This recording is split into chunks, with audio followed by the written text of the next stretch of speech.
তাহলে আমরা প্রথমের দিকে দেখেছি যে কলিগেটিভ প্রপার্টি চারটে ছিল। নাম্বার ওয়ান যেটা, সেটা হচ্ছে বাষ্পচাপের আপেক্ষিক অবনমন। 2 নাম্বার যেটা আমরা এখন পড়ব, সেটা হচ্ছে স্ফুটনাঙ্কের উন্নয়ন বা রিলেটিভ লো, এটা হচ্ছে এলিভেশন অফ বয়েলিং পয়েন্ট। তাহলে এই যে প্রথমে আমরা একটু জানবো যে স্ফুটনাঙ্ক বা বয়েলিং পয়েন্ট কাকে বলে।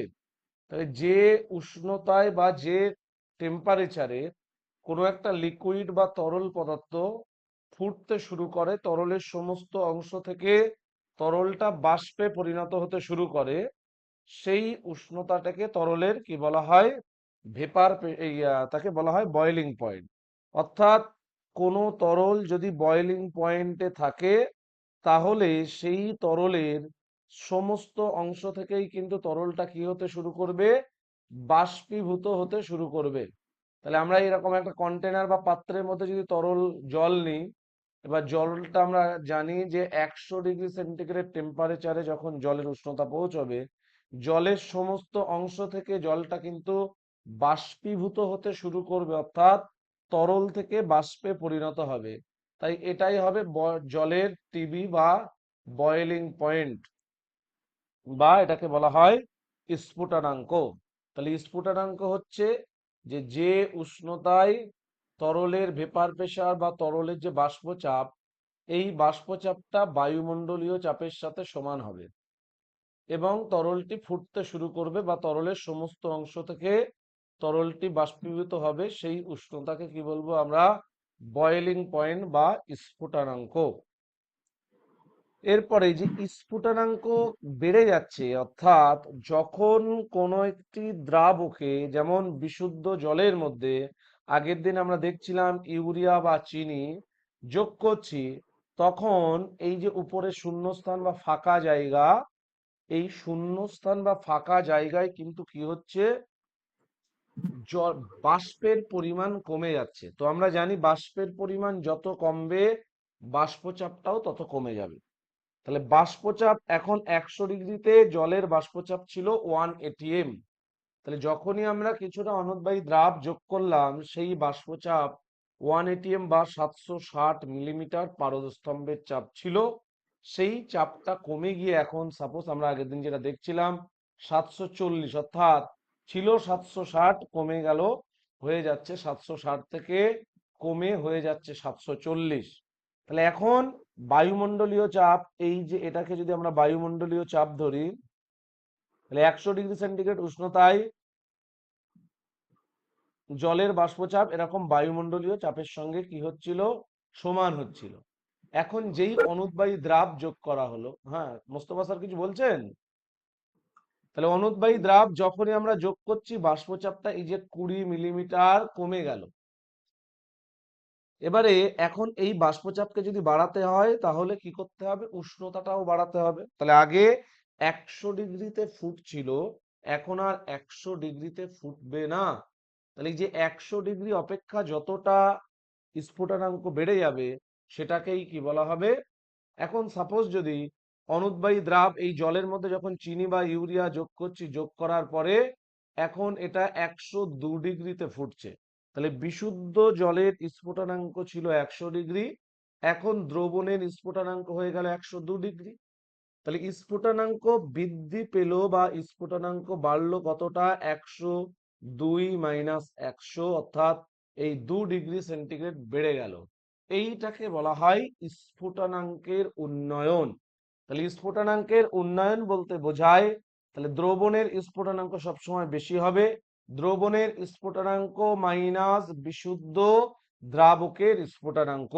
তাহলে স্ফুটনাঙ্ক কেন বাড়লো, তার কারণ বললাম, যেহেতু অনুদ্বায়ী দ্রাব যোগ করলে কি হয়, অনুদ্বায়ী দ্রাব যখনই যোগ করা হয়, বাষ্পচাপটা কমে যায়। তাহলে বিশুদ্ধ জল যেটা 100 ডিগ্রিতে ফুটছিল, সেটা কিন্তু আর যখন অনুদ্বায়ী দ্রাব যোগ করা হবে 100তে ফুটবে না। যত বেশি পরিমাণ অনুদ্বায়ী দ্রাব যোগ করা হবে, তত বেশি উষ্ণতায় গিয়ে সেই তরলটা বা সেই যে দ্রবণটা ফুটবে।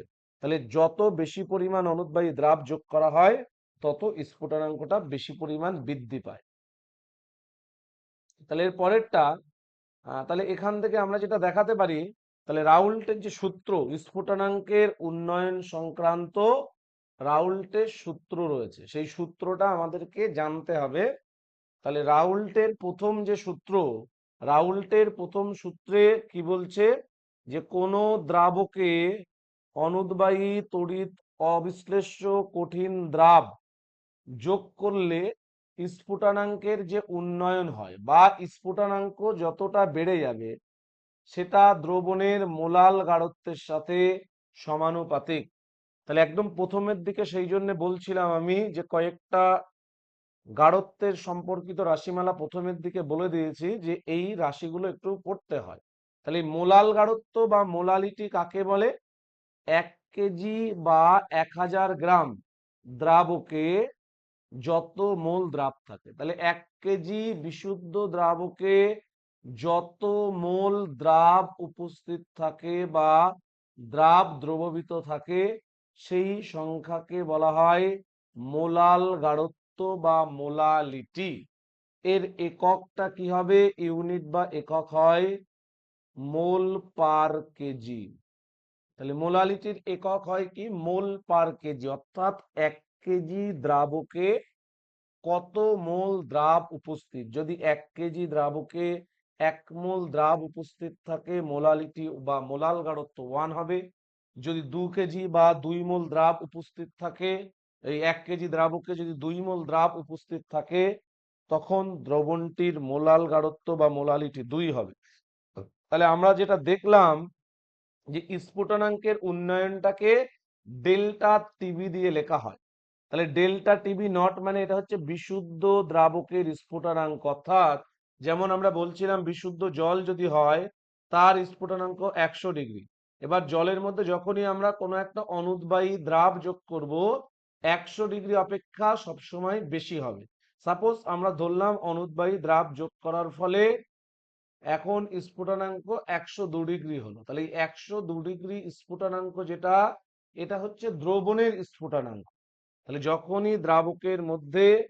আমরা যখনই দ্রাবকের মধ্যে আমরা মা মা ভায়া ফোন করছে, আমি ক্লাস করাচ্ছি তো। হ্যালো, আমি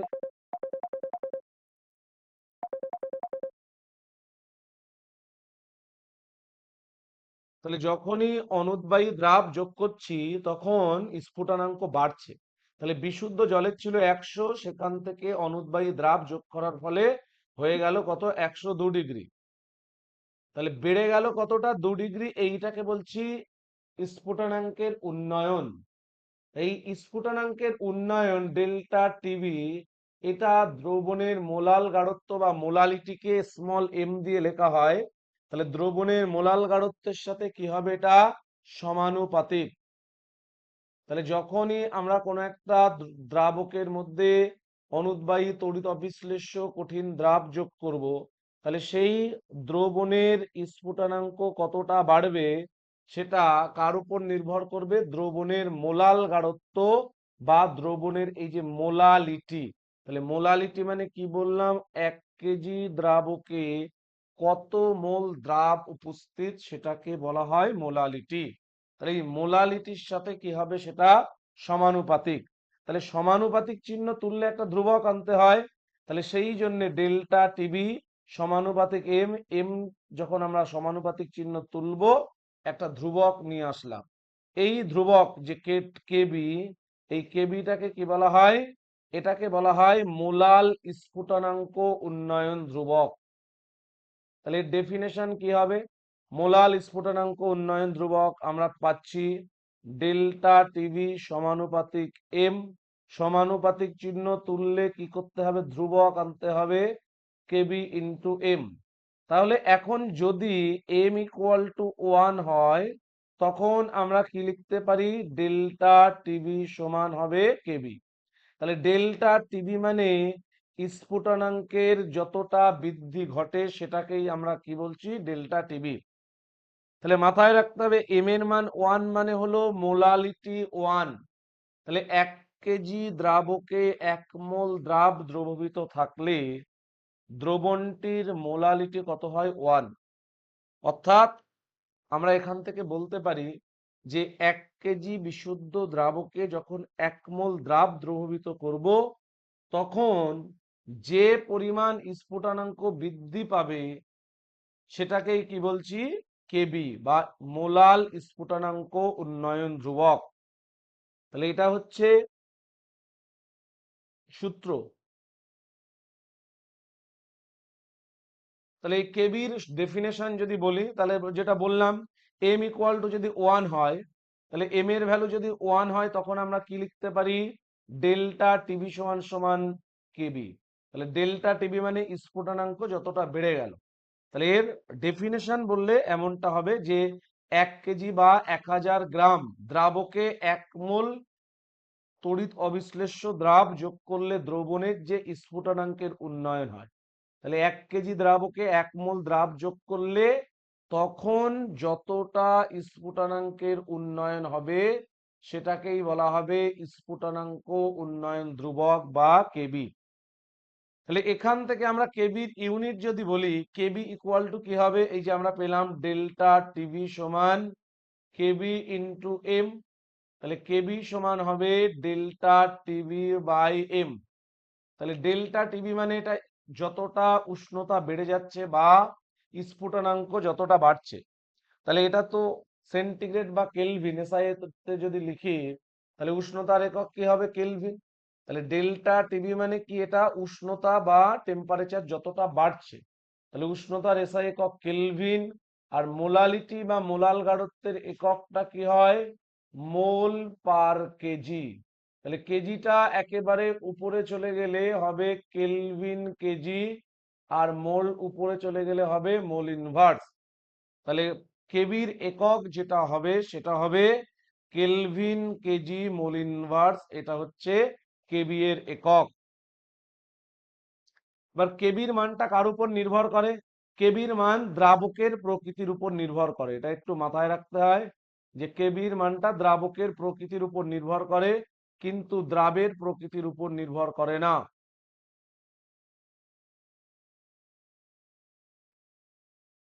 এরপর আমরা এই যে সূত্রটা পড়লাম, যে স্ফুটনাঙ্ক উন্নয়ন সংক্রান্ত রাউল্টের সূত্র, সেখান থেকে কিভাবে আমরা দ্রাবের আণবিক গুরুত্ব বা আণবিক ভর নির্ণয় করতে পারি। তাহলে আমরা ধরে নিচ্ছি যে W1 গ্রাম দ্রাবকের মধ্যে W2 গ্রাম কি আছে, দ্রাব দ্রবীভূত আছে, এবং যে দ্রবণটা প্রস্তুত করা হচ্ছে সেই দ্রবণে দ্রাবক ও দ্রাবের আণবিক ভর যথাক্রমে M1 ও M2। তাহলে M1 হচ্ছে দ্রাবকের আণবিক ভর, 1 সবসময় দ্রাবককে বোঝায়, 2 সবসময় দ্রাব বা সলিউটকে বোঝায়। তাহলে W1 গ্রাম দ্রাবক, তার মধ্যে দ্রাব দ্রবীভূত আছে কতটা, W2 পরিমাণ, এবং দ্রাবকের আণবিক ভর হচ্ছে M1, আর দ্রাবের আণবিক ভর কত, M2। তাহলে এখান থেকে আমরা যেটা বার করব সেটা হচ্ছে দ্রাবের আণবিক গুরুত্ব বা আণবিক ভর নির্ণয়ের রাশিমালা। তাহলে আমরা যেটা লিখতে পারি, পেলাম সমীকরণটা ডেল্টা টিবি সমান কি পেলাম, কেবি ইন্টু এম। তাহলে এম বা মোলালিটি রাশিমালা কি হয়, তাহলে এম বা মোলালিটি মানে কি বললাম, যে 1 কেজি অথবা 1000 গ্রাম বিশুদ্ধ দ্রাবকের মধ্যে যত মোল দ্রাব থাকে বা দ্রাব দ্রবীভূত থাকে সেই সংখ্যাকে বলা হয় দ্রবণটির মোলালিটি বা মোলাল গাঢ়ত্ব। তাহলে আমরা কি লিখলাম, কি লিখেছি এখানে, যে W1 গ্রাম দ্রাবক, তাহলে এই W1 গ্রাম দ্রাবকে দ্রাব কতটা আছে, W2 গ্রাম দ্রাব আছে, দ্রাব দ্রবীভূত আছে। আমাদেরকে বার করতে হবে 1000 গ্রাম দ্রাবকে কত মোল দ্রাব আছে। তাহলে 1000 গ্রাম দ্রাবকে যত মোল দ্রাব থাকে সেটাকেই বলা হয় মোলালিটি বা মোলাল গাঢ়ত্ব। তাহলে W1 গ্রাম দ্রাবক, তার মধ্যে আছে W2, তাহলে W2 গ্রাম মানে কত মোল হবে, W2 বাই M2। তার কারণ আণবিক ভর যত গ্রাম হয় সেটা হয় 1 মোল। তাহলে দ্রাবের আণবিক ভর M2, তো M2 গ্রাম মানে হচ্ছে 1 মোল দ্রাব। W2 গ্রাম মানে কত মোল হবে, W2 বাই M2। তাহলে এত মোল দ্রাব দ্রবীভূত থাকছে কত গ্রাম দ্রাবকে, W1 গ্রাম দ্রাবকে, তাহলে 1 গ্রাম দ্রাবকে কত মোল দ্রবীভূত থাকবে? W2/M2। তাহলে নিচে এটাকে W1 দিয়ে ভাগ করতে হবে, তাই না? তাহলে W1 গ্রাম দ্রাবকের মধ্যে কত মোল দ্রাব থাকছে? W2/M2। 1 গ্রামের মধ্যে কত থাকবে? আর 1000 গ্রাম দ্রাবকের মধ্যে কত থাকবে? তাহলে W2/M2 নিচে W1 ইন্টু 1000। তাহলে এইটাকে বলা হয় মোলালিটি বা মোলাল গাঢ়ত্ব। তাহলে আমরা যদি এখানে বসিয়ে দিই যে ডেল্টা টিভি সমান কি হবে? কেবি ইন্টু W2 বাই, তাহলে এম এর ভ্যালুটা বসিয়ে দিচ্ছি, এম মানে মোলাল গাঢ়ত্ব।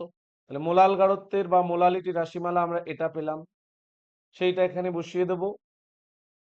M2 নিচে কত হবে? এটা W1 ইন্টু 1000। আর আমাদেরকে এখান থেকে বার করতে হবে কোনটা? দ্রাবের আণবিক ভর M2 এর ভ্যালুটা। তাহলে M2 কে এই পাশে দিয়ে নিয়ে আসতে হবে, এদিকে ভাগ আছে, এদিকে আসলে গুণ, আর ডেল্টা টিবি এই দিকে নিচে চলে আসবে। তাহলে এখান থেকে আমরা লিখতে পারি M2 সমান KB into W2 into 1000 by নিচে কি আসবে? নিচে আসবে ডেল্টা টিভি ইন্টু কি হবে? W1। তাহলে এইটা হচ্ছে রাউল্টের যে সূত্র আমরা পেলাম স্ফুটনাঙ্ক উন্নয়ন সংক্রান্ত, রাউল্টের সূত্র, সেই রাউল্টের সূত্র থেকে দ্রাবের আণবিক ভর নির্ণয়ের রাশিমালা বা ফর্মুলা। তাহলে এখানে কারোর কি কোনো প্রশ্ন রয়েছে?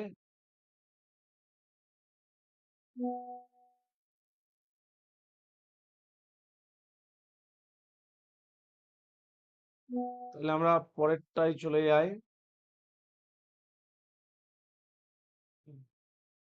কি বলছে এখানে? যে 100 গ্রাম বেঞ্জিনে 10 গ্রাম অনুদ্বায়ী দ্রাব যোগ করে একটি দ্রবণ প্রস্তুত করা হলে স্ফুটনাঙ্ক 1 ডিগ্রি বৃদ্ধি পায়। দ্রাবের আণবিক ভর নির্ণয় করো। তাহলে আমরা এক্ষুনি যেমনটা করলাম, দ্রাবের আণবিক ভর নির্ণয় যে রাশিমালা বার করলাম, সেইটা দিয়ে আমাদেরকে করতে হবে। তাহলে আমরা এখান থেকে যেটা পেয়েছি, এই যে, তাহলে M2 এর রাশিমালা যেটা, সেইটা দিয়ে আমাদেরকে, তার কারণ জানতে চেয়েছে দ্রাবের আণবিক ভর বা আণবিক গুরুত্ব।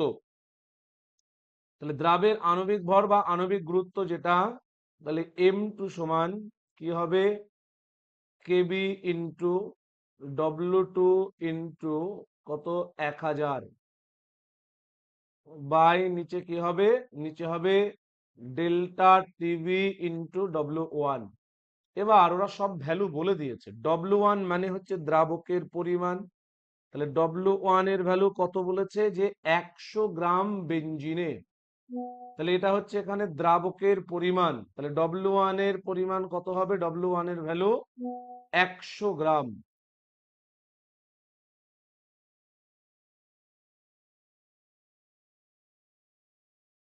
হলো? আচ্ছা, কত গ্রাম দ্রাব উপস্থিত? 10 গ্রাম। তাহলে W2 যেটা, সেটা হচ্ছে দ্রাবের পরিমাণ কত গ্রাম রয়েছে? 10 গ্রাম দ্রাব উপস্থিত। কেবির মান বলে দেওয়া আছে, কেবি ইকুয়াল টু 2.53 এত কেলভিন কেজি মোল ইনভার্স। এর একক যদি লেখা হয় কেলভিন কেজি মোল ইনভার্স। তারপরে বলছে যে স্ফুটনাঙ্ক 1 ডিগ্রি বৃদ্ধি পায়। তাহলে স্ফুটনাঙ্ক বৃদ্ধি মানে ডেল্টা টিভি, তাহলে এর ভ্যালুটা কি হবে? 1। তাহলে একটা কথা একটু মাথায় রাখতে হবে, স্ফুটনাঙ্কের উন্নয়ন বা স্ফুটনাঙ্কের বৃদ্ধি, এইটা সেন্টিগ্রেড স্কেলেও যা হয়, কেলভিন স্কেলেও তাই হবে। তার কারণ যখনই সেন্টিগ্রেড থেকে আমি কেলভিনে যোগ করব, যেমন সাপোজ এই যে 102 ডিগ্রি দ্রবণের ছিল, এটাকে কেলভিনে নিয়ে গেলে এর সাথে 273 যোগ করলে কেলভিনে আসবে, মাইনাস বিশুদ্ধ জলের ছিল 100, 100 প্লাস 273। তাহলে আমরা যখনই এই 273, এই 273 ক্যান্সেল হয়ে যাবে। সেই জন্য কেলভিন, এটা হচ্ছে কেলভিন পার্ট, এটাও কেলভিন পার্ট। তাহলে পার্থক্য যেটা বা স্ফুটনাঙ্কের বৃদ্ধি যেটা, এটা সেন্টিগ্রেড স্কেলেও যা হবে কেলভিন স্কেলেও তাই হবে। তাহলে 1 ডিগ্রি সেন্টিগ্রেড বলছে এই যে বৃদ্ধি পায়, মানে ডেল্টা টিভির মান কত হবে, 1 কেলভিন বা 1 ডিগ্রি সেন্টিগ্রেড।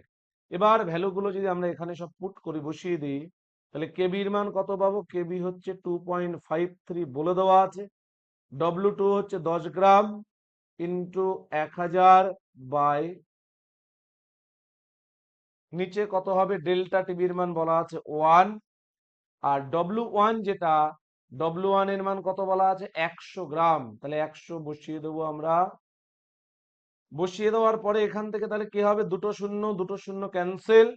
তাহলে কি হবে, আলটিমেট 10, দুটো শূন্য থাকছে মানে দু ঘর ডান দিকে সরে যাবে পয়েন্ট 253।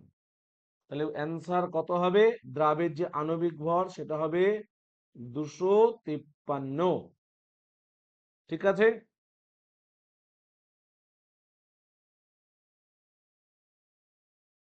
কারো কিছু বলার আছে? তারপরেরটা বলেছে যে কত গ্রাম গ্লুকোজ 100 গ্রাম জলে দ্রবীভূত করলে উৎপন্ন দ্রবণের স্ফুটনাঙ্ক 100.01 ডিগ্রি সেন্টিগ্রেড হবে এবং দ্রবণটিতে গ্লুকোজ অণুর সংখ্যা কত। তাহলে এখানে কি বলেছে যে কত গ্রাম গ্লুকোজ, আমরা ধরে নেব ডব্লু গ্রাম গ্লুকোজ বা W2 গ্রাম। আমরা ধরে নিচ্ছি W2 গ্রাম গ্লুকোজ।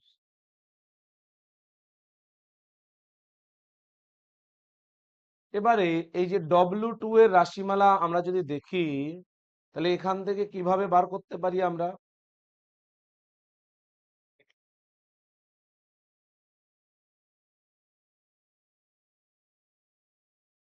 ওরা বলছে যে তাহলে কত গ্রাম গ্লুকোজ, গ্লুকোজের আণবিক ভর বলা আছে 180, 100 গ্রাম জলে দ্রবীভূত করতে বলেছে।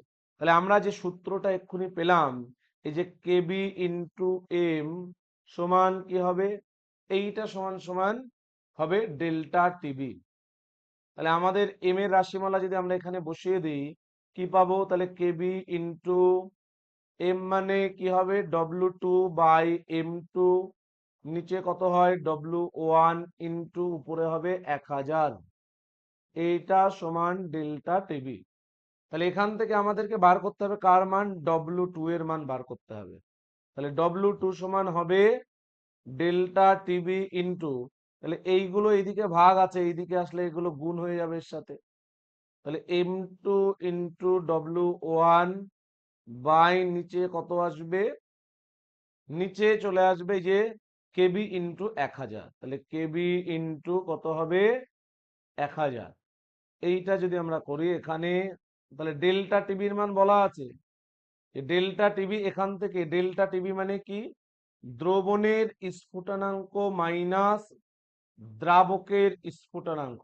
তাহলে দ্রবণের স্ফুটনাঙ্ক, এই যে 100 গ্রাম জলের মধ্যে যখন আমরা গ্লুকোজ যোগ করছি তখন সেটা দ্রবণ হয়ে যাচ্ছে এবং দ্রবণের স্ফুটনাঙ্ক কত বলা আছে, 100.01। তাহলে এটা দ্রবণের স্ফুটনাঙ্ক, আর জলের স্ফুটনাঙ্ক কত হয়, 100 ডিগ্রি, অর্থাৎ ডেল্টা টিবির মান 0.01।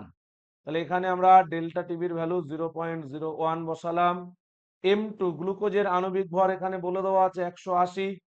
তাহলে M2 এর ভ্যালুটা এখানে কত বলা আছে, 180। তাহলে 180 ইন্টু W1 মানে কত গ্রাম জল, W1 মানে হচ্ছে দ্রাবকের পরিমাণ, 100 গ্রাম জল ইন্টু 100 বাই নিচে কেবি এর ভ্যালু আমরা বসিয়ে দেবো। তাহলে কেবি এর মান কত বলা আছে এখানে, 0.5। তাহলে কেবির মান কোশ্চেনে বলে দেওয়া আছে ইন্টু 1000। এইটা যদি আমরা করি তাহলে এখান থেকে কত পাওয়া যাবে, এখান থেকে পাওয়া যাবে ক্যালকুলেট করলে 0.36, 0.36। তাহলে 100 গ্রাম জলের মধ্যে এত গ্রাম কি আছে, গ্লুকোজ রয়েছে। তাহলে কতটা পরিমাণ গ্লুকোজ আছে আমরা বার করে নিলাম। এবার গ্লুকোজের আণবিক ভর কত, 180। তো 180 গ্রাম গ্লুকোজ মানে হচ্ছে 1 মোল, তাই না। আমাদের এখানে আমরা কতটা পেলাম, আমরা পেয়েছি 0.36, মানে কত মোল। তাহলে 0.36 বাই 180, এটা হলো গ্লুকোজের মোল সংখ্যা। তো 1 মোলের মধ্যে কতগুলো অণু থাকে, 6.022 10⁻23। এত মোলের মধ্যে কতগুলো অণু থাকবে এটা গুণ করতে হবে। গুণ যদি করা হয় এখান থেকে, তাহলে কাটাকুটি করে দেখা যাবে ভ্যালুটা 0.02 আসছে। 0.002 ইন্টু অ্যাভোগাড্রো সংখ্যা 6.022 10⁻23। এবার এখান থেকে পয়েন্ট তুললে নিচে 3টে শূন্য 10⁻³ চলে আসবে। তাহলে এখান থেকে 3টে কেটে যাচ্ছে পাওয়ারে, তো 12 পয়েন্ট এটা আসছে। তো 12 পয়েন্ট এইটাকে যদি আমরা আবার এক ঘর সয়ে করিয়ে দিই, তাহলে অ্যান্সার কোনটা চলে আসবে, অ্যান্সার চলে আসবে এটা। অর্থাৎ এখানে যেটা আসছে যে 12.044 ইন্টু 10⁻20। এবার আমরা যদি আরো এদিকে এক ঘর বাম দিকে নিয়ে যাই পয়েন্টটাকে, তাহলে এদিকে একটা 10 গুণ হবে। 1.2044 ইন্টু 10⁻21, তাহলে এইটা হবে অ্যান্সার।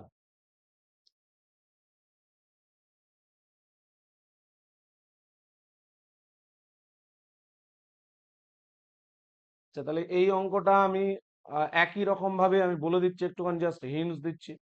তাহলে ওরা এখানে যেটা বলেছে যে সালফারের আণবিক সংকেত নির্ণয় করতে হবে। তাহলে আণবিক সংকেত নির্ণয় করতে গেলে যেটা লাগে সেটা হচ্ছে পারমাণবিকতা। তো এই পারমাণবিকতা সমান হয় আণবিক ভর বাই বা আণবিক গুরুত্ব বা আণবিক ভর বাই পারমাণবিক ভর। তাহলে এখান থেকে আমাদেরকে সালফারের একই রকম ভাবে ওই M2-র ফর্মুলা যেটা করলাম ওইটা দিয়ে আণবিক ভরটা বার করতে হবে। আণবিক ভর বার করে সেটার কে কি করতে হবে, সালফারের পারমাণবিক ভর 32 দিয়ে ভাগ করতে হবে। তাহলে এখানে আণবিক ভর কত আসে, সালফারের 256 আসবে। সেটাকে 32 দিয়ে ভাগ করলে সালফার অণুর পারমাণবিকতা 8 হবে। তাহলে যেহেতু পারমাণবিকতা 8, সুতরাং সালফার বাষ্পের সংকেতটা কি হবে, S8। তাহলে আগের মতো একই রকম ফর্মুলা দিয়ে আণবিক ভরটা বার করবে। বার করার পরে আণবিক ভরকে পারমাণবিক ভর দিয়ে যদি ভাগ করো তাহলে পারমাণবিকতা পাওয়া যাবে। তাহলে পারমাণবিকতা মানে হলো একটা অণুতে যতগুলো পরমাণু উপস্থিত থাকে সেই সংখ্যা। তাহলে যেহেতু পারমাণবিকতা 8 পেলাম, তার মানে সালফার বাষ্পের একটা অণুতে 8টা পরমাণু থাকে, তাই সালফারের সংকেত কি হবে, S8 হবে। হলো, তাহলে এটা হলো আমাদের যেটা স্ফুটনাঙ্ক উন্নয়ন সংক্রান্ত সমস্যার। এরপরে আমরা যেটা পড়বো সেটা হচ্ছে হিমাঙ্ক। তাহলে যখনই বিশুদ্ধ দ্রাবকে অনুদ্বায়ী তড়িৎ অবিশ্লেষ্য কঠিন দ্রাব যোগ করছি, তখন স্ফুটনাঙ্ক বৃদ্ধি পাচ্ছিল, তাহলে স্ফুটনাঙ্ক বেড়ে যাচ্ছে। আর হিমাঙ্কের ক্ষেত্রে উল্টোটা হবে। তাহলে দ্রবণের যে হিমাঙ্ক, সেই হিমাঙ্কটা কিন্তু বিশুদ্ধ দ্রাবকের হিমাঙ্কের তুলনায় কি হবে, কমে যাবে। তাহলে দ্রবণের হিমাঙ্ক যেটা সেইটা কমে যায়, আর স্ফুটনাঙ্কের ক্ষেত্রে স্ফুটনাঙ্কটা বেড়ে যায়। তাহলে বিশুদ্ধ জল 0 ডিগ্রিতে বা 0 ডিগ্রি সেন্টিগ্রেড টেম্পারেচারে কি হয়, বরফে পরিণত হয়। তাহলে 0 ডিগ্রি সেন্টিগ্রেড উষ্ণতায় জল এবং বরফ এদের মধ্যে একটা সাম্য অবস্থা তৈরি হয়। সেই জন্য 0 ডিগ্রি সেন্টিগ্রেড উষ্ণতাকে বলা হয় জলের হিমাঙ্ক। তাহলে হিমাঙ্ক কাকে বলবো আমরা, তাহলে যে তাপমাত্রায় বা যে উষ্ণতায় বিশুদ্ধ তরল পদার্থ এবং কঠিন অবস্থার মধ্যে সাম্য, অর্থাৎ তারা একে অপরের সাথে সাম্য অবস্থায় থাকে, সেই উষ্ণতাটাকে আমরা বলবো যে ওই তরল পদার্থটির হিমাঙ্ক। তাহলে যখনই জলের মধ্যে বিশুদ্ধ জল যেটা 0 ডিগ্রি সেন্টিগ্রেড উষ্ণতায় জমে যাচ্ছিল, বরফে পরিণত হচ্ছিল, আমরা যখন জলের মধ্যে কোনো একটা অনুদ্বায়ী দ্রাব যোগ করব, তখন ওই জলটা আর বিশুদ্ধ জল থাকছে না, এটা হয়ে যাচ্ছে দ্রবণ। তাহলে অনুদ্বায়ী দ্রাব যোগ করলে এটা হয়ে যাচ্ছে দ্রবণ। এবং এই যে দ্রবণ, দ্রবণের হিমাঙ্কটা এখন যেটা 0 ডিগ্রি সেন্টিগ্রেড বিশুদ্ধ জলের ছিল, তার চাইতেও কি হবে, কমে যাবে বা নিচে নেমে যাবে। তাহলে এই কারণে এটাকে বলা হচ্ছে হিমাঙ্ক, যেহেতু কমে যাচ্ছে দ্রবণের, তাই হিমাঙ্কের অবনমন। তাহলে হিমাঙ্কের অবনমন এইটা সমান কি হবে, তাহলে বিশুদ্ধ দ্রাবকের হিমাঙ্ক সেটা সবসময় বেশি। তাহলে টিএফ স্টার মাইনাস টিএফ মানে দ্রবণের হিমাঙ্ক। তাহলে স্ফুটনাঙ্কের ক্ষেত্রে দ্রবণের স্ফুটনাঙ্ক বেশি ছিল, তাই আমরা কি করছিলাম, দ্রবণের স্ফুটনাঙ্ক থেকে দ্রাবকের স্ফুটনাঙ্ক বিয়োগ করছিলাম। কিন্তু হিমাঙ্কের ক্ষেত্রে দ্রবণের হিমাঙ্ক বিশুদ্ধ দ্রাবকের হিমাঙ্ক থেকে কম হবে, তাই আমরা বিশুদ্ধ দ্রাবকের হিমাঙ্ক থেকে দ্রবণের হিমাঙ্কটাকে মাইনাস করব।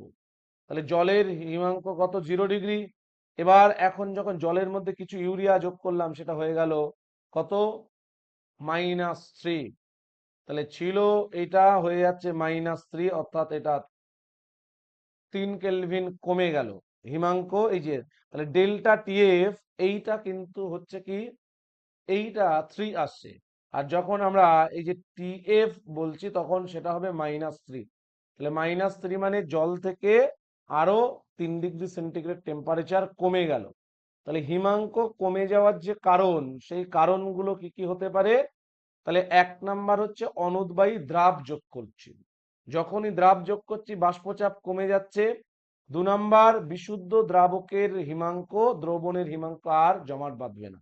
তাহলে আগের যা বাষ্পচাপ ছিল, অর্থাৎ যে উষ্ণতায় আগে তাহলে জল এবং কঠিনের মধ্যে সাম্য অবস্থা তৈরি হচ্ছিল, এখন বাষ্পচাপ কমে যাওয়ার কারণে এখন কিন্তু আগের চাইতে কম উষ্ণতায় গিয়ে সেই সাম্য অবস্থা তৈরি হবে।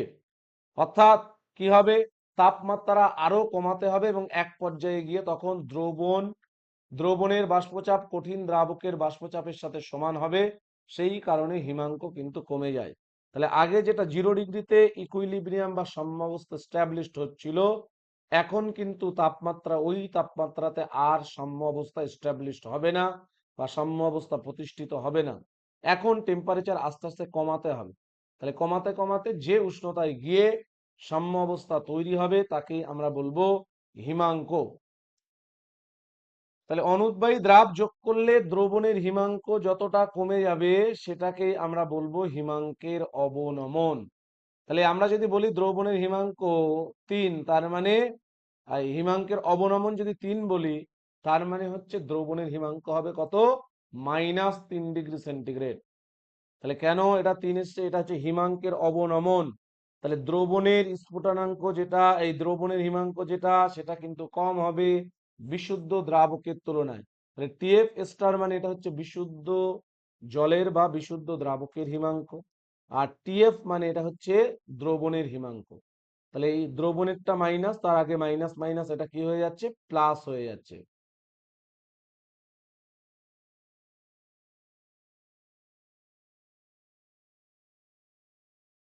তাহলে আগের মতো হিমাঙ্কের অবনমন সংক্রান্ত রাউল্টের সূত্রটা স্ফুটনাঙ্ক উন্নয়ন সংক্রান্ত রাউল্টের সূত্রের মতো অনেকটা একই রকম।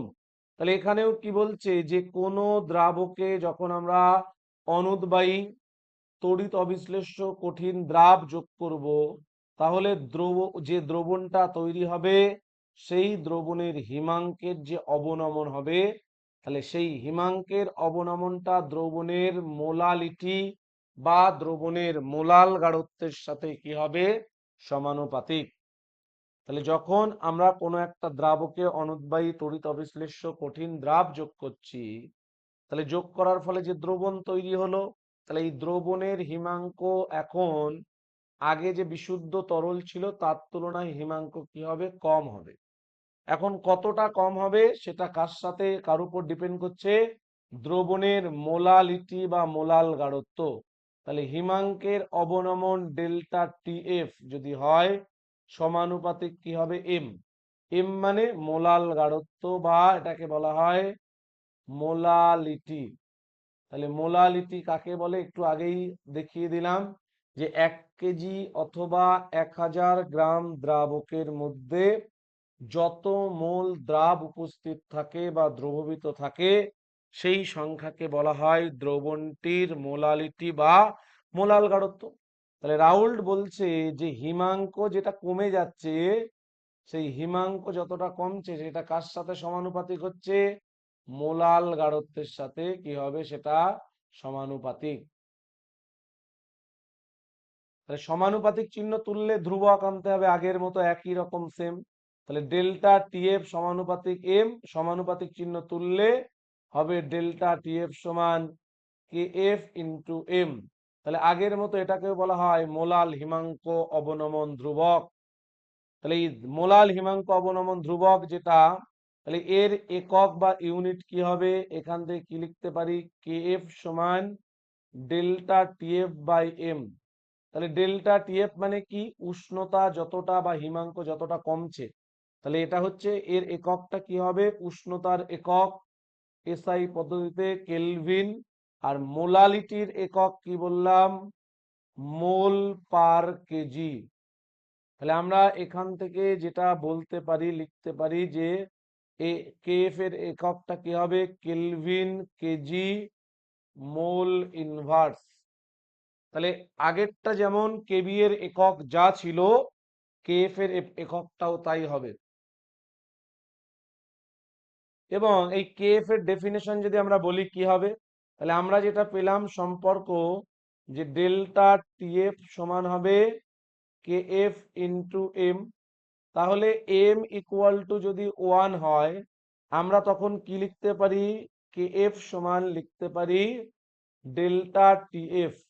তাহলে এম এর মান 1 মানে হচ্ছে 1 কেজি দ্রাবকে 1 মোল পরিমাণ দ্রাব উপস্থিত থাকবে। তাহলে আমরা তখনই বলতে পারি এম ইকুয়াল টু 1।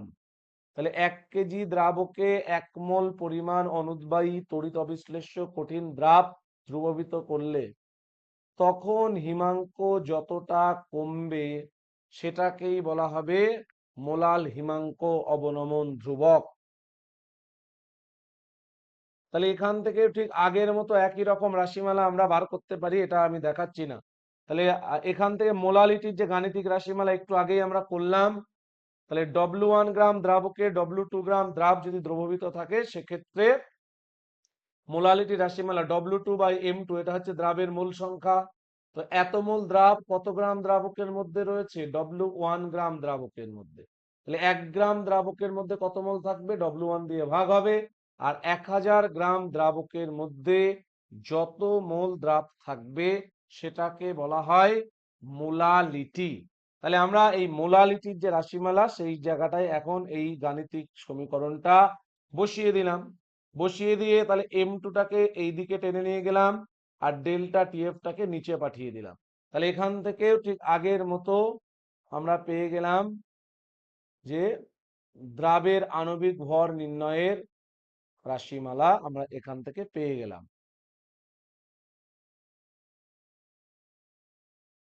এরপরে হচ্ছে হিমাঙ্ক রোধক বা অ্যান্টিফ্রিজ সলিউশন কাকে বলে। যে সমস্ত দ্রবণের হিমাঙ্ক 0 ডিগ্রির নিচে থাকে তাদেরকে বলা হয় হিমাঙ্ক রোধক দ্রবণ। তো এই হিমাঙ্ক রোধক দ্রবণ ব্যবহার করা হয় মূলত শীত প্রধান দেশে। গাড়ির রেডিয়েটরে যে জল দেওয়া হয়, তাহলে শীত প্রধান দেশে তো অনেক সময় টেম্পারেচার 0 ডিগ্রি অপেক্ষা কমে যাওয়ার সম্ভাবনা থাকে। তাহলে যেহেতু শীত প্রধান দেশে টেম্পারেচার 0 ডিগ্রি অপেক্ষা কম হওয়ার সম্ভাবনা থাকে, তাই গাড়ির রেডিয়েটরের মধ্যে যে জলটা দেওয়া হয় সেই জলটা কিন্তু জমে কঠিনে পরিণত হওয়ার একটা সম্ভাবনা থাকে। তাহলে এখন যদি আমরা ওই জলের মধ্যে হিমাঙ্ক রোধক দ্রবণ যোগ করি, তাহলে জলটা 0 ডিগ্রিতে জমবে না। যত বেশি পরিমাণ হিমাঙ্ক রোধক দ্রবণ আমরা ব্যবহার করব, হিমাঙ্ক কিন্তু কি হবে, তত বেশি পরিমাণ কমে যাবে। তাহলে এখন যে জলটা 0 ডিগ্রিতে জমছিল, বরফে পরিণত হচ্ছিল, সেই জলটা কিন্তু এখন আর 0 ডিগ্রিতে জমবে না। যত বেশি পরিমাণ আমরা হিমাঙ্ক রোধক দ্রবণ ব্যবহার করব, টেম্পারেচার অর্থাৎ হিমাঙ্ক কিন্তু তত নিচের দিকে নামবে। তাহলে এই কারণে শীত প্রধান দেশে গাড়ির রেডিয়েটরে যাতে জল জমে না যায় বা জল জমা রোধ করার জন্য হিমাঙ্ক রোধক দ্রবণ মেশানো হয়। সাধারণত হিমাঙ্ক রোধক দ্রবণ হিসেবে কাকে মেশানো হয়? ইথিলিন গ্লাইকল, এইটাকে ব্যবহার করা হয়। তাহলে এখানে পরে একটা গাণিতিক উদাহরণ দেওয়া রয়েছে যে 200 গ্রাম জলে 20 গ্রাম 6.2 গ্রাম ইথিলিন গ্লাইকল দ্রবীভূত আছে। তাহলে এখানে 200 গ্রাম জলের মধ্যে তাহলে অর্থাৎ W1 এর পরিমাণটা কত হবে? 200 গ্রাম, এবং W2 অর্থাৎ দ্রাবের পরিমাণ 6.2।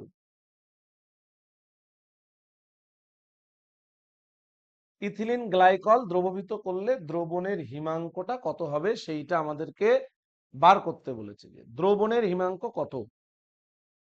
তাহলে আমরা এখান থেকে যেটা বার করতে পারি যে প্রথমে দ্রবণের মোলালিটিটা বার করতে হবে। তার কারণ আমরা যেটা সমীকরণ জানি যে ডেল্টা টিএফ সমান কি হবে? KF into M. এবার আমরা এখান থেকে যেটা বার করব সেটা হচ্ছে মোলালিটির রাশিমালা বার করব। মোলালিটি ইকুয়াল টু হয় W2/M2, নিচে হবে W1 ইন্টু 1000। এটা এবার এখানে যেগুলো বলা আছে যে কত গ্রাম ইথিলিন গ্লাইকল, W2 পরিমাণ হচ্ছে ইথিলিন গ্লাইকল W2 হচ্ছে 6.2। তাহলে এখানে W2 এর পরিমাণ হচ্ছে 6.2। আচ্ছা, W1 এর পরিমাণ কত? 200 গ্রাম বলা আছে। তাহলে 200 গ্রাম জল, W1 এর পরিমাণ কত বলা আছে? W1 হচ্ছে 200। হ্যাঁ, হুম। আচ্ছা, ইথিলিন গ্লাইকলের আণবিক ভর কত হয়? 62। তাহলে M2 এর ভ্যালুটা কত হয়? 62 হয়। তাহলে এখানে আমরা যদি ভ্যালুগুলো বসিয়ে দিই, 6.2/62, নিচে W1 হচ্ছে 200 ইন্টু 1000। এখান থেকে মোলালিটির যে ভ্যালু, তাহলে মোলালিটি কত পাবো? 0. এটা কাটাকুটি করলে এটা 1/10 চলে আসবে। 1/10, একটা করে শূন্য কেটে যাবে। 1/10, একটা শূন্য কাটলো, দুটো শূন্য দুটো শূন্য কেটে গেল, হাফ। হাফ মানে 0.5। তাহলে দ্রবণের মোলালিটি কত পেলাম? 0.5। তাহলে আমাদেরকে ডেল্টা টিএফ যদি বার করতে হয়, এটা সমান কেএফ এর মান কোশ্চেনে বলে দেওয়া আছে 1.86। তাহলে জলের কেএফ 1.86 মানে হচ্ছে 1 কেজি বিশুদ্ধ জলে 1 মোল পরিমাণ অনুদ্বায়ী তড়িৎ অবিশ্লেষ্য কঠিন দ্রাব যোগ করলে জলের হিমাঙ্ক 1.86 কেলভিন কমে যাবে। তাহলে বিশুদ্ধ জলের হিমাঙ্ক 0 ডিগ্রি। যখনই জলের মধ্যে 1 মোল অনুদ্বায়ী দ্রাব যোগ করব, তখন হিমাঙ্ক কতটা কমবে? 1.86 কেলভিন। তাহলে আমরা কেএফ এর ভ্যালু বসাবো। কেএফ কত? 1.86 ইন্টু এম এর ভ্যালু কত পেলাম? 0.5। তাহলে এখান থেকে এইটা যদি করা হয়, তাহলে এটা গুণ করলে কত আসে? 0.93 আসবে। 0.93 কেলভিন। তাহলে ডেল্টা টিএফ মানে কি বলছিলাম? দ্রবণের হিমাঙ্ক, বিশুদ্ধ জলের হিমাঙ্ক মাইনাস দ্রবণের হিমাঙ্ক। তাহলে ডেল্টা টিএফ মানে, তাহলে যেহেতু হিমাঙ্কের ক্ষেত্রে বিশুদ্ধ জলের হিমাঙ্কটা বেশি হবে, সেই জন্য ওটা আগে লিখতে হবে। তাহলে ডেল্টা টিএফ মানে হচ্ছে জলের হিমাঙ্ক মাইনাস জলের হিমাঙ্ক মাইনাস দ্রবণের হিমাঙ্ক। দ্রবণের হিমাঙ্ক। তাহলে এই ডেল্টা টিএফ এর ভ্যালু কত পাওয়া গেল? 0.93 কেলভিন। তাহলে দ্রবণের হিমাঙ্ক এই দিকে মাইনাস রয়েছে না?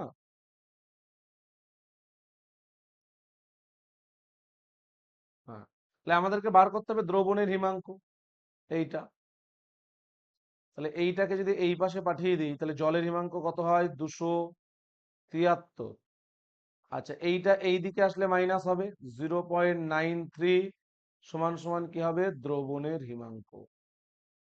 এটা হবে দ্রবণের হিমাঙ্ক। তাহলে 273 থেকে এটা যদি মাইনাস করা হয়, মাইনাস করলে কত আসবে? 272.07 কেলভিন। 272.07 কেলভিন। এর ভ্যালু কত হবে? 272.07 কেলভিন আসবে। তাহলে এটা হচ্ছে দ্রবণের হিমাঙ্ক, আমরা এখান থেকে পেয়ে গেলাম। তারপরে আর একটা কোশ্চেন বলা আছে যে 9.53 গ্রাম বেঞ্জিনে, 9.53 গ্রাম বেঞ্জিনের মধ্যে 0.1315 গ্রাম দ্রাব দ্রবীভূত করলে বেঞ্জিনের হিমাঙ্ক 2.35 কেলভিন অবনমিত হয়। অবনমিত হয় মানে কমে যায়। দ্রাবটির আণবিক ভর নির্ণয় করো। তাহলে আণবিক ভর নির্ণয়ের রাশিমালা আগের মতো একই রকম। তাহলে M2 ইকুয়াল টু কত হবে? KF ইন্টু, তাহলে আমি এটা আবার প্রথম থেকে না হয় একটু দেখিয়ে দিচ্ছি কিভাবে পেলাম। ওই আগের মতো ঠিক স্ফুটনাঙ্কের উন্নয়ন যেমন ভাবে পেয়েছি স্ফুটনাঙ্কের উন্নয়নের ক্ষেত্রে, এর ক্ষেত্রেও তাই। তাহলে KF ইন্টু উপরে কি হবে? W2 ইন্টু 1000 বাই নিচে হবে W1 ইন্টু, নিচে কত আসবে? W1 into delta TF। তাহলে এখানে যদি বসাই, KF এর মান বলা আছে, KF এর মান কত? 5.1। W2 এর মান কত বলা আছে? 0.315 ইন্টু 1000 বাই,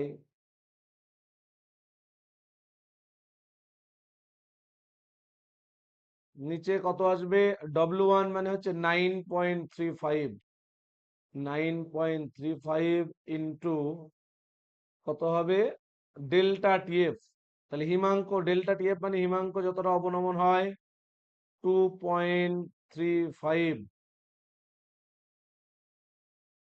এইটা যদি করা হয় তাহলে এখান থেকে 73.1 এর মতো আসছে, 73.1।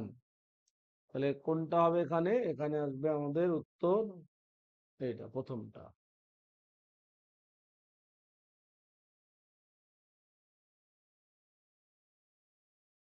এবারে যেটা, সেটা হচ্ছে অভিস্রবণ। তাহলে আমরা তিনটে কমপ্লিট করলাম। নাম্বার 1 কি ছিল? বাষ্পচাপের আপেক্ষিক অবনমন। 2 নাম্বার হচ্ছে স্ফুটনাঙ্কের উন্নয়ন। আর 3 নাম্বার হচ্ছে হিমাঙ্কের অবনমন।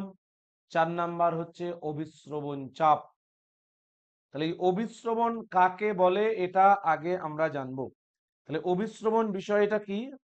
দুটো দ্রবণকে আমরা যদি এরকম একটা পাত্রের মধ্যে দুটো দ্রবণ নিচ্ছি,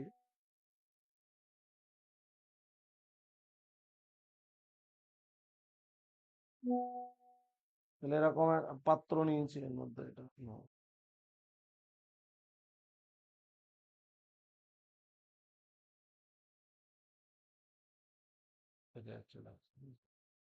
তাহলে এরকম দুটো কন্টেনার নিলাম, বা এটা একটাই পাত্র করে দিচ্ছি। মাঝখানে এটাকে একটা সেমি পারমিয়েবল মেমব্রেন, বা এই যেটা এটা হচ্ছে অর্ধভেদ্য পর্দা আমরা নিয়েছি। তাহলে অর্ধভেদ্য পর্দা বা সেমি পারমিয়েবল মেমব্রেন মানে হচ্ছে, তাহলে এই দিকে আমরা নিচ্ছি বিশুদ্ধ জল, এই দিকটায় থাকছে কি? এই দিকটায় থাকছে বিশুদ্ধ জল এই দিকে, আর এই দিকে থাকছে লবণ জল, এই দিকে থাকছে লবণ জল। তাহলে যখনই আমরা বিশুদ্ধ জল এবং একদিকে লবণ জল, এই দুটোকে এরকম একটা অর্ধবেদ্য পর্দা দ্বারা বা সেমি পারমিয়েবল মেমব্রেন দ্বারা আলাদা করে রেখে দিচ্ছি, তাহলে দেখা যাবে বিশুদ্ধ জল থেকে কি হবে? দ্রবণের দিকে বা লবণ জলের দিকে জলের অণুর প্রবাহ হবে। তাহলে এই যে ঘটনা, এই ঘটনাটিকে বলা হয় অভিস্রবণ। তাহলে বিশুদ্ধ দ্রাবককে যদি দ্রবণ থেকে আলাদা করা হয় অর্ধবেদ্য পর্দা দ্বারা, অথবা দুটো আলাদা গাঢ়ত্বের দ্রবণকে যদি অর্ধবেদ্য পর্দা দ্বারা পৃথক করে রাখা হয়, তাহলে যখন দুটো দ্রবণের গাঢ়ত্ব আলাদা হবে তখন কম গাঢ়ত্ব থেকে বেশি গাঢ়ত্বের দ্রবণের দিকে জলের অণুর প্রবাহ হবে। আর যদি আমরা এদিকে বিশুদ্ধ জল এবং একদিকে দ্রবণ নিই, তাহলে বিশুদ্ধ দ্রাবক থেকে দ্রবণের দিকে দ্রাবকের অণুর প্রবাহ হবে, শুধুমাত্র দ্রাবকের অণু চলাচল হবে। তাহলে এখানে যদি আমরা একদিকে বিশুদ্ধ, এইদিকে বিশুদ্ধ জল, এইদিকে লবণ জল নিই, তাহলে বিশুদ্ধ জলের অণুগুলো এই যে জল থেকে লবণ জলের দিকে যাবে। তাহলে এই ঘটনাটিকে কি বলা হয়? অবিশ্রবণ বা অসমোসিস। তাহলে অসমোসিস বা অবিশ্রবণ কাকে বলে বোঝা গেছে। তাহলে যখনই আমরা অর্ধবেদ্য পর্দা দ্বারা এরকম দুটো আলাদা গাঢ়ত্বের দ্রবণকে আমরা অর্ধবেদ্য পর্দা দ্বারা পৃথক করে রেখে দেব, মাঝখানে এরকম একটা সেমি পারমিয়েবল মেমব্রেন, এটা, তাহলে এইদিকে হচ্ছে বিশুদ্ধ জল নিলাম, বিশুদ্ধ জল, আর এই দিকটায় হচ্ছে লবণ জল। তাহলে দুটোর হাইট একই আমরা নিচ্ছি, তাহলে দুটো একই উচ্চতায় অবস্থান করছে। তাহলে দেখা যাবে আস্তে আস্তে বিশুদ্ধ জল থেকে লবণ জলের দিকে জলের অণুগুলোর কি হবে? প্রবাহ হবে। তাহলে এই ঘটনাটি আস্তে আস্তে জলের হাইটটা কমবে এবং লবণ জলের হাইটটা কি হবে? বাড়বে। তাহলে এই ঘটনাটিকে বলা হয় অসমোসিস বা অবিশ্রবণ। তাহলে অসমোসিস বা অবিশ্রবণ কাকে বলে? ক্লিয়ার? তাহলে যখন দুটো আলাদা গাঢ়ত্বের দ্রবণকে অর্ধবেদ্য পর্দা দ্বারা পৃথক করে রাখা হবে, তখন কম গাঢ়ত্ব থেকে বেশি গাঢ়ত্বের দিকে দ্রাবকের অণুর শুধুমাত্র চলাচল হবে বা গমন হবে। অথবা যদি বিশুদ্ধ দ্রাবক থেকে দ্রবণকে আলাদা করে রাখা হয়, তাহলে বিশুদ্ধ দ্রাবক থেকে দ্রবণের দিকে দ্রাবকের অণুর চলাচল হবে। এই ঘটনাটিকে বলা হয় অসমোসিস বা অবিশ্রবণ। তাহলে অসমোসিস বা অবিশ্রবণ বিষয়টা আমরা বুঝলাম যে অর্ধবেদ্য পর্দা দ্বারা, তাহলে অর্ধবেদ্য পর্দা মানে এমন পর্দা যার মধ্যে দিয়ে শুধুমাত্র কারা যেতে পারে? যার মধ্যে দিয়ে শুধুমাত্র যেতে পারে দ্রাবকের অণু, কিন্তু দ্রাবের অণুরা যেতে পারবে না, এরকম পর্দাকে বলা হয় অর্ধবেদ্য পর্দা। তাহলে স্বতঃস্ফূর্ত গমনকে বলা হয় অসমোসিস বা অবিশ্রবণ। তাহলে এর উদাহরণ কি হবে? যদি কিসমিসকে আমরা জলের মধ্যে ডুবিয়ে দিই বা জলের মধ্যে কিসমিসকে রেখে দিই, তাহলে কিসমিসের উপরে যে পাতলা একটা পর্দা থাকে, এই পর্দাটা অর্ধভেদ্য পর্দা হিসেবে আচরণ করে এবং কিসমিসের গাঢ়ত্ব জলের গাঢ়ত্বের তুলনায় বেশি হয়। ফলে আস্তে আস্তে কি হবে? ওই অর্ধভেদ্য পর্দার মধ্যে দিয়ে কিসমিসের মধ্যে জল প্রবেশ করতে থাকে এবং একটা সময় পরে গিয়ে কিসমিসটা কিন্তু যথেষ্ট ফুলে যায়। তাহলে এটা অসমোসিস বা অবিশ্রবণের কারণেই হয়ে থাকে। তাহলে অবিশ্রবণের কারণটা কি? তাহলে যে দ্রবণটির গাঢ়ত্ব কম, অথবা যদি বিশুদ্ধ দ্রাবক নেই, দ্রবণ এবং দ্রাবকের মধ্যে বিশুদ্ধ দ্রাবকের কি হয়? রাসায়নিক বিভবের মান বেশি হয়। তাহলে কেন অবিশ্রবণ হয়? তাহলে আমরা জানি সবসময় পদার্থের কোন দিক থেকে কোন দিকে গমন হবে? Higher potential to lower potential, অর্থাৎ উচ্চ বিভব থেকে নিম্ন বিভবের দিকে পদার্থের মাস ট্রান্সফার হয় বা গমন হয়। তাহলে বিশুদ্ধ দ্রাবক বা লঘু দ্রবণ যেটা, তার ক্ষেত্রে রাসায়নিক বিভবের মানটা কি থাকে? বেশি থাকে দ্রবণ অথবা বেশি গাঢ়ত্বের দ্রবণের তুলনায়। তাহলে আমরা দুটো দ্রবণকে যখন আলাদা করে রাখছি অর্ধবেদ্য পর্দা দ্বারা, যে দ্রবণটির গাঢ়ত্ব কম সেই দ্রবণটির রাসায়নিক বিভবের মান বেশি। ফলে সেই দিক থেকে যেদিকে গাঢ়ত্ব বেশি, সেই দ্রবণটির ক্ষেত্রে যেহেতু রাসায়নিক বিভব কম, তাই কি হবে? যে উচ্চ রাসায়নিক বিভব থেকে নিম্ন রাসায়নিক বিভবের দিকে দ্রাবকের অণুর কিন্তু গমনটা হবে। নাম্বার 2 তে কি বলছে? যে ঘন বা এখানে গাঢ়, গাঢ় দ্রবণে দ্রাবক অণুর সংখ্যা তুলনামূলকভাবে কম থাকে। যেটা গাঢ় দ্রবণ তার ক্ষেত্রে দ্রাবকের অণু সংখ্যা কি হবে? দ্রাবের অণুর সংখ্যা বেশি থাকবে কিন্তু দ্রাবকের অণুর সংখ্যা কম থাকবে। এই রাসায়নিক বিভবের পার্থক্যের কারণেই, এই যে কেমিক্যাল পটেনশিয়াল বা রাসায়নিক বিভব, এর যে পার্থক্য থাকে, এই পার্থক্যের কারণেই কি হবে? লঘু দ্রবণ থেকে গাঢ় দ্রবণের দিকে দ্রাবকের প্রবাহ হয়। বোঝা গেছে কি বললাম? তারপরেরটা যে সাম্য অবস্থা প্রতিষ্ঠিত না হওয়া পর্যন্ত এই ঘটনা ঘটতে থাকবে। যতক্ষণ না দুটো দ্রবণের অভিস্রবণ চাপ সমান হবে, দুটো দ্রবণের বিভব, রাসায়নিক বিভব সমান হবে, ততক্ষণ পর্যন্ত কিন্তু এই ঘটনা ঘটতে থাকবে বা চলতে থাকবে। যে মুহূর্তে দুটো দ্রবণের রাসায়নিক বিভব সমান হয়, সেই মুহূর্তে অভিস্রবণ প্রক্রিয়া কি হবে? বন্ধ হয়ে যাবে। এবারে আমরা জানবো যে অভিস্রবণ চাপ কাকে বলে। তাহলে অভিস্রবণ চাপ কাকে বলা হয়? অভিস্রবণ চাপ হচ্ছে, তাহলে আমরা দেখছিলাম যে এরকম দুটো আলাদা আলাদা গাঢ়ত্বের দ্রবণকে যখন এরকম একটা ইউ আকৃতির নলের মধ্যে হোক বা এরকম ভাবে দুটো আলাদা আলাদা গাঢ়ত্বের দ্রবণকে নিয়ে অর্ধবেদ্য পর্দা মাঝখানে যখন দিচ্ছি আমরা, কি হচ্ছিল? কম গাঢ়ত্ব থেকে বেশি গাঢ়ত্বের দিকে দ্রাবকের অণুর চলাচল হচ্ছিল।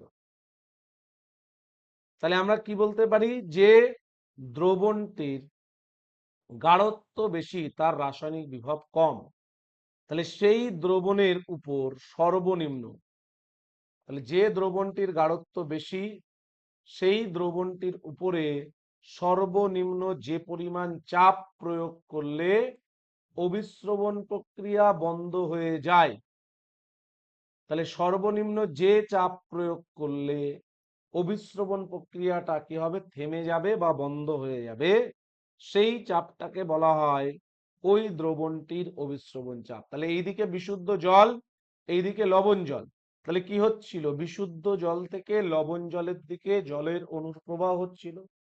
তাহলে এখন আমি যদি এই দ্রবণের উপর একটা মিনিমাম চাপ প্রয়োগ করি, তাহলে মিনিমাম বা সর্বনিম্ন যে চাপ দেওয়ার ফলে এই বিশুদ্ধ জলের থেকে জলের অণুগুলো আর লবণ জলের দিকে আসবে না, বা তাদের এই যে অভিস্রবণ প্রক্রিয়াটা বন্ধ হয়ে যাবে, সর্বনিম্ন সেই চাপটাকে বলা হয় অভিস্রবণ চাপ। তাহলে বোঝা গেছে কি বললাম? তাহলে কোন দ্রবণ ও তার বিশুদ্ধ দ্রাবককে একটা অর্ধবেদ্য পর্দা দ্বারা পৃথক করে রেখে তার উপর সর্বনিম্ন যে পরিমাণ চাপ প্রয়োগ করলে অভিস্রবণ চাপ, এই কি বলে, ও হ্যাঁ, অভিস্রবণ প্রক্রিয়া বন্ধ হয়ে যাবে, সম্পূর্ণরূপে বা পুরোপুরিভাবে বন্ধ হয়ে যায়, এই চাপকে কি বলা হয়? এই চাপটাকেই বলা হয় অভিস্রবণ চাপ। অভিস্রবণ চাপকে পাই দিয়ে লেখা হয়। তাহলে এরপর এখান থেকে একটু বলে দিই যে বিপরীত অভিস্রবণ বিষয়টা কি জিনিস। তাহলে এখন এই সর্বনিম্ন আমি মনে করছি এই দ্রবণটার উপরে 2 এটিএম চাপ প্রয়োগ করলে বিশুদ্ধ জলের থেকে দ্রবণের দিকে জলের অণুর প্রবাহ বন্ধ হয়ে যাবে, অর্থাৎ অভিস্রবণ প্রক্রিয়া বন্ধ হয়ে যাবে। তাহলে এই দ্রবণটির অভিস্রবণ চাপ হবে কত? 2 এটিএম। এখন এই দ্রবণটির উপর 2 এটিএম এর চাইতে বেশি পরিমাণ চাপ যদি প্রয়োগ করা হয়, তখন কি ঘটনা ঘটবে? অভিস্রবণের উল্টো ঘটনা ঘটে। অর্থাৎ অভিস্রবণের ক্ষেত্রে কম গাঢ়ত্ব থেকে বেশি গাঢ়ত্বের দিকে দ্রাবকের অণুর প্রবাহ হয়, কিন্তু যখনই দ্রবণের উপর অভিস্রবণ চাপ অপেক্ষা বেশি পরিমাণ চাপ প্রয়োগ করা হবে, তখন বেশি গাঢ়ত্ব থেকে কম গাঢ়ত্বর দিকে দ্রাবকের অণুর প্রবাহ হবে। তাহলে এই ঘটনাকে বলা হয় বিপরীত অভিস্রবণ।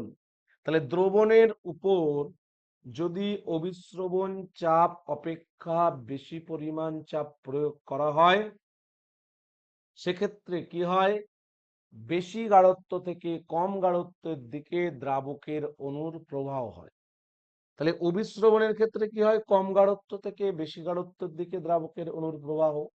কিন্তু যখন আমরা অভিস্রবণ চাপ অপেক্ষা দ্রবণের উপর বেশি চাপ প্রয়োগ করছি, তখন উল্টো ঘটনা ঘটছে, বেশি গাঢ়ত্ব থেকে কম গাঢ়ত্বের দিকে দ্রাবকের অণুর প্রবাহ হচ্ছে। এই ঘটনাটিকে বলা হয় রিভার্স অসমোসিস বা বিপরীত অভিস্রবণ। তাহলে রিভার্স অসমোসিস বা বিপরীত অভিস্রবণের প্রয়োগ কোথায়? সমুদ্রের যে লবণাক্ত জল, তাহলে এরকম একদিকে অর্ধবেদ্য পদার্থ, একদিকে লবণাক্ত জল নেওয়া হয়, আর একদিকে নেওয়া হয় কি বিশুদ্ধ জল। এবার এই লবণাক্ত জলের উপরে অবিশ্রবণ চাপ অপেক্ষা বেশি চাপ যখনই প্রয়োগ করা হয়, লবণাক্ত থেকে জলের অণুগুলো বিশুদ্ধ জলের দিকে কি হয়, প্রবাহিত হয়, এবং লবণ যেগুলো, সেই লবণগুলো এই পর্দার একপাশে থেকে যায় এবং এদেরকে, লবণটাকে এখান থেকে সরিয়ে আলাদা করে নেওয়া হয়। তাহলে এইভাবে লবণাক্ত জলকে বিশুদ্ধ পানীয় জলে পরিণত করা যায়। এরপর অবিশ্রবণ চাপ সংক্রান্ত ভ্যান টপের যে সূত্রগুলো আছে, সেই সূত্রগুলো আমরা একটু দেখব। তাহলে অবিশ্রবণ চাপ সংক্রান্ত ভ্যান টপের প্রথম যে সূত্র, সেই প্রথম সূত্রে কি বলছে, যে স্থির উষ্ণতায় কোনো অনুদ্বায়ী তড়িৎ অবিশ্লেষ্য কঠিন দ্রাবের লঘু দ্রবণের অবিশ্রবণ চাপ।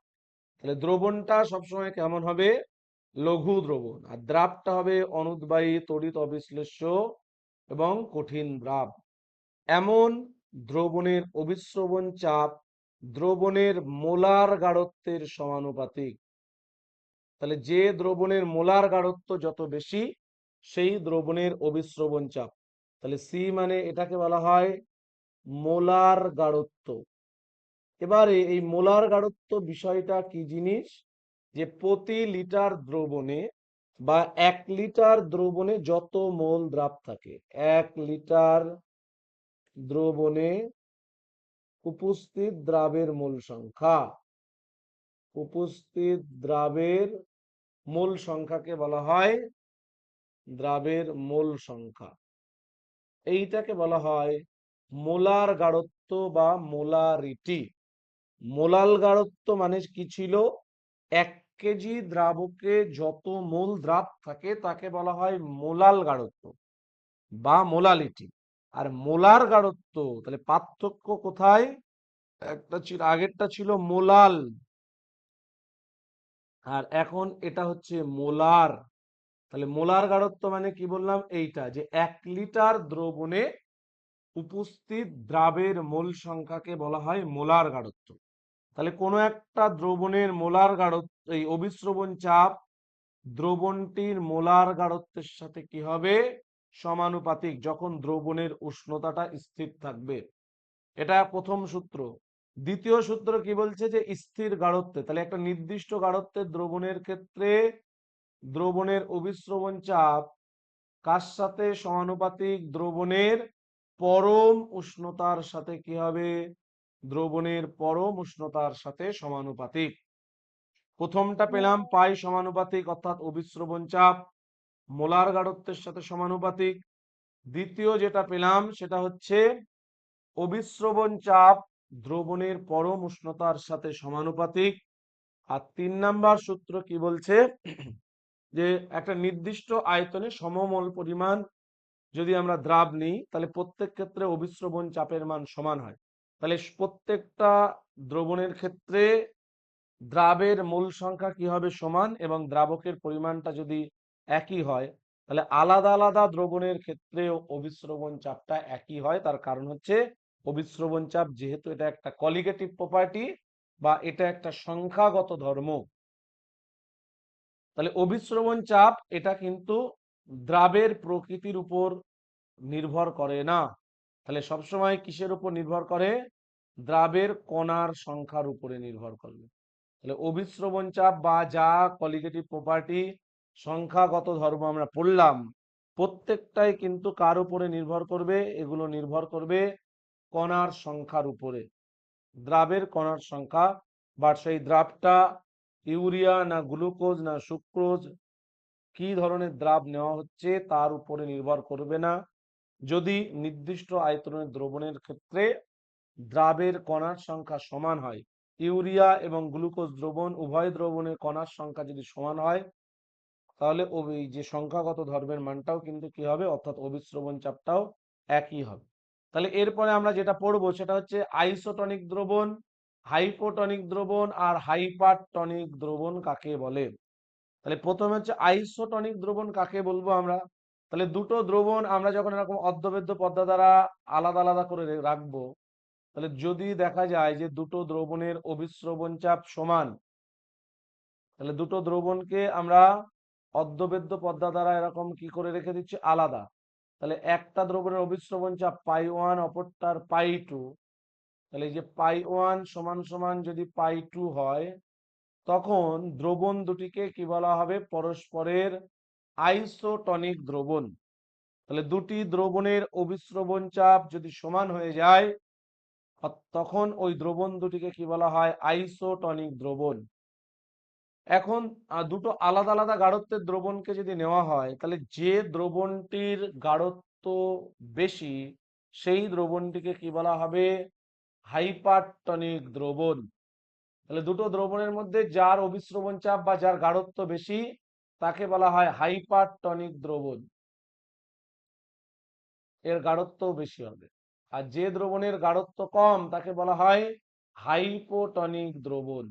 অর্ধবেদ্য পদ্মা দ্বারা পৃথক করা দুটো দ্রবণের মধ্যে যে দ্রবণটির গাঢ়ত্ব বেশি হবে তাকে বলা হবে হাইপারটনিক দ্রবণ, আর যে দ্রবণটির গাঢ়ত্ব কম হবে তাকে কি বলা হবে? তাকে বলা হবে হাইপোটনিক দ্রবণ।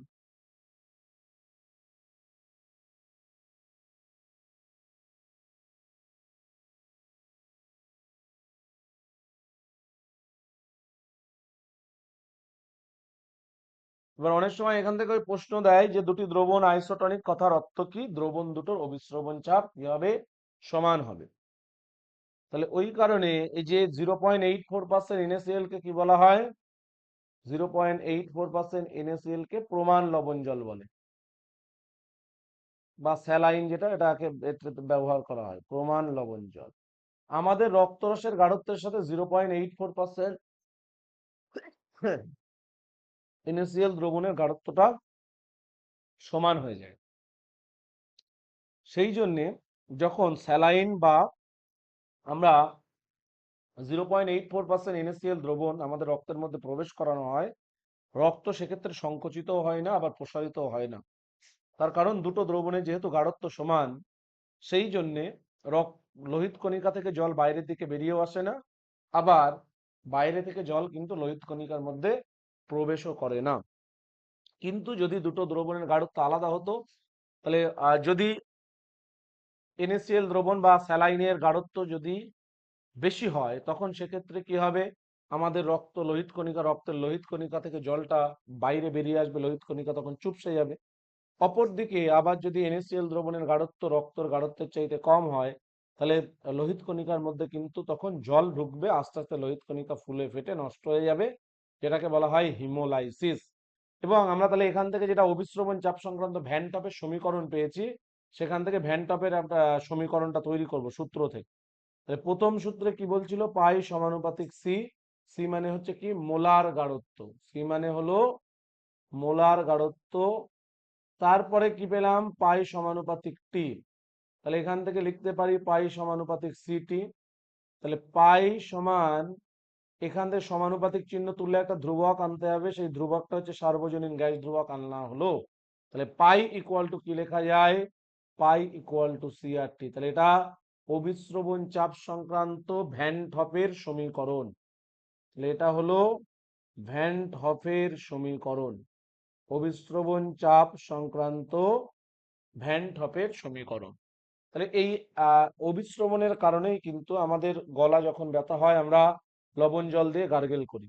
লবণ জলের গাঢ়ত্ব যেহেতু বেশি হয়, সেই কারণে আমাদের গলা যখন ব্যথা হয়, গলার মধ্যে যে জমে থাকা জলগুলো, সেই জলগুলো কিন্তু কোষের বাইরে আস্তে আস্তে বেরিয়ে আসে।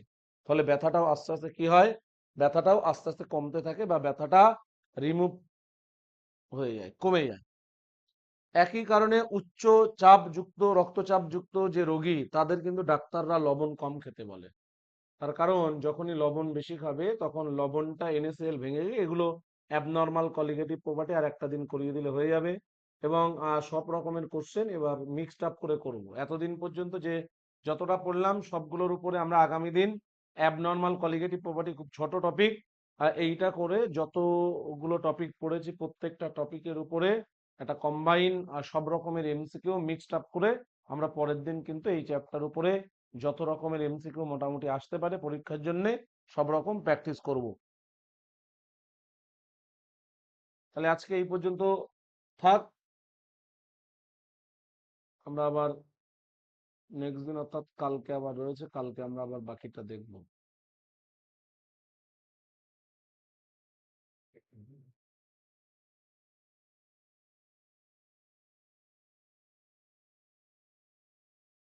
কারোর কোনো কিছু জানার বা কিছু বলার আছে কারণ?